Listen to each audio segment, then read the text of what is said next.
News Kannada ವಾಹಿನಿಗೆ ಸ್ವಾಗತ. 78ನೇ ಸ್ವಾತಂತ್ರ್ಯ ದಿನಾಚರಣೆಯ ಅಂಗವಾಗಿ ಇಂದು ಅನಿವಾಸಿ ಕನ್ನಡಿಗರ ಸಂಘಟನೆಯಾದ ಕೆಸಿಎಫ್ ಕರ್ನಾಟಕ ಕಲ್ಚರಲ್ ಫೌಂಡೇಶನ್ ವತಿಯಿಂದ ಹಾಸನದ ಚಿಪ್ಪಿನಕಟ್ಟೆಯ ಸರ್ಕಾರಿ ಪ್ರೌಢ ಮತ್ತು ಪ್ರಾಥಮಿಕ ಶಾಲೆಗೆ ಉದ್ಘಾಟನೆ ಮಾಡುವುದರ ಮುಖೇನ ಶುದ್ಧ ನೀರಿನ ಘಟಕ ಹಸ್ತಾಂತರಿಸಲಾಗಿದೆ.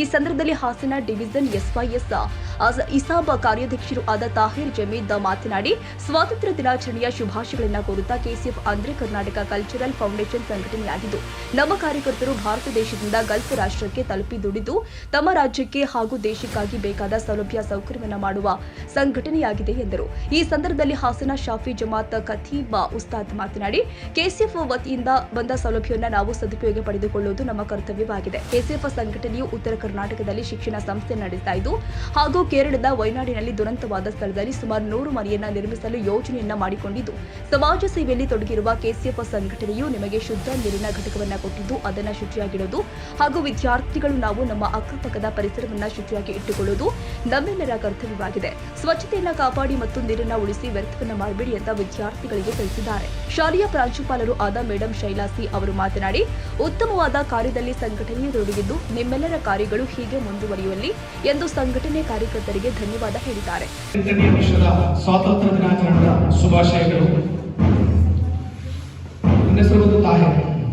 ಕಳೆದ 14 ವರ್ಷದಿಂದ ಮಿಡಿಲ್ ಈಸ್ಟ್ ಅಂದ್ರೆ ಅರಬ್ ಕೂಲಿಯಲ್ಲಿ ಕೆಲಸ ಮಾಡ್ತಿದ್ದಂತಹ ವ್ಯಕ್ತಿ.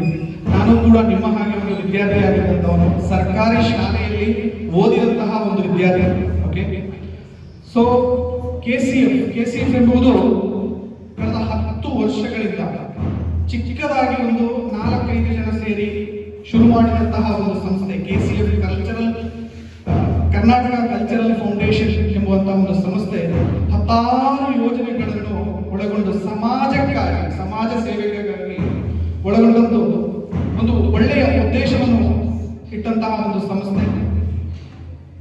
ಇದರ ಅಡಿಸ್ಥಾನದಲ್ಲಿ ಕಳೆದ ದಿನ ಯಥಾಸ್ಥಿತಿ ಕಾಪಾಡ್ಕೊಳ್ಳೋದೇ ಇಲ್ಲಿ ಕಷ್ಟ ಇರೋದು. ಅದಕ್ಕೆ ಅಂತ ಅದನ್ನ ಸಿಸಿ ಕ್ಯಾಮ್ರಾ ಎದುರುಗಡೆಗೆ ಹಾಕ್ಸಿದ್ವಿ. ಯಾರು ಏನೇ ಮಾಡಿದ್ರು ಕೂಡ ಸಿಸಿ ಕ್ಯಾಮ್ರಾದಲ್ಲಿ ರೆಕಾರ್ಡ್ ಆಗಿದೆ. ಯಾಕೆಂದ್ರೆ ಇಲ್ಲಿ ನಮ್ಮ ಮಕ್ಕಳು ಮಾತ್ರ ಅಲ್ಲ, ಕಾಲೇಜ್ ಹೋಗ್ತಾರೆ, ಪ್ರೈಮರಿ ಮಕ್ಕಳು ಮೇಲ್ಗಡೆ ಹೋಗ್ತಾ ಇರ್ತಾರೆ. ನಾವು ನಮ್ಮ ಮಕ್ಕಳನ್ನೇ ದೂರಕ್ಕಾಗಲ್ಲ, ಅವರು ಬಂದು ಹೋಗ್ತಾರೆ, ಅಲ್ಲಿ ಕೆಳಗಡೆ ಪುಟ್ಟ ಮಕ್ಕಳು ಕೂಡ ಬರ್ತಾರೆ. ಹಾಗಾಗಿ ಅದರ ಸಂರಕ್ಷಣೆ ಮಾಡ್ಕೋಬೇಕಾಗಿರೋದು ಇಲ್ಲಿ. ನಮ್ಮ ಒಂದು ಶಾಲೆಯನ್ನ ಚೂಸ್ ಮಾಡಿದಾರಲ್ಲ, ಅದೇ ನಮ್ಮ ಸೌಭಾಗ್ಯ. ಯಾಕೆಂದ್ರೆ ನಮ್ಗೆ ನೀರಿನ ವ್ಯವಸ್ಥೆ ಇತ್ತು. ಸಂದರ್ಭದಲ್ಲಿ ಶಾಲೆಯ ಶಿಕ್ಷಕರುಗಳು ಆದ ಆಶಾ ಕಲಿ, ವಾಗೀಶ್, ಜಕಿಯಾ ಖಾನಂ, ಚಂದ್ರಶೇಖರ್, ರೂಪಾಸಿ, ಆರ್ ಹನುಮಂತೇಗೌಡ, ಶೋಭರಾಣಿ ಹಾಗೂ ಎಸ್ವೈಎಸ್ ಹಾಸನ ಜೋನ್ ಅಧ್ಯಕ್ಷರು ಆದ ಹನೀಫಾ ಬದ್ರಿಯಾ ಸೇರಿ ಮತ್ತಿತರರು ಉಪಸ್ಥಿತರಿದ್ದರು. ತಾಜಾ ಸುದ್ದಿಗಾಗಿ ಎಂಟಿವಿ ನ್ಯೂಸ್ 24x7ಗೆ ಸಬ್ಸ್ಕ್ರೈಬ್ ಮಾಡಿ ಮತ್ತು ಬೆಲ್ ಐಕಾನ್ ಅನ್ನು ಒತ್ತಿ. ತಪ್ಪದೇ ಲಿಂಕ್ ಶೇರ್ ಮಾಡಿ.